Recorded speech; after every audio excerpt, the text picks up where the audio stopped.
आज एक मिनट, यहाँ के बुजुर्गों को मिलते वक्त पाँव को छूते हैं। याद है मुझे। मियाँ बीवी की बेतकल्लुफी को पसंद नहीं किया जाता, स्पेशली जब कोई हो तो।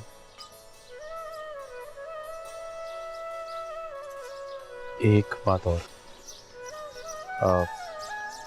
यहाँ की औरतें हर वक्त दुपट्टा करके रखती है। और कुछ चलें। मेरे बुलाने पे आए हो ना, मेहमानों की तरह। अगर खुद से आ जाते तो मुझे ज्यादा खुशी होती। बाबा साईं, डर लग रहा था।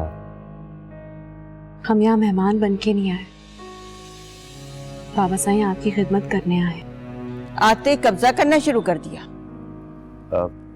मेरी बहन जरीना। खून पीने वाली चुड़ैल खा गई ना हम सबको। शामिर, क्या देखा था इसमें? नसरीन से तो अच्छी नहीं। बेटी, तुम इनकी बातों का बुरा मत मानना। तुम अभी नई नई आई हो ना, तुम्हें इन सब के दिल जीतने।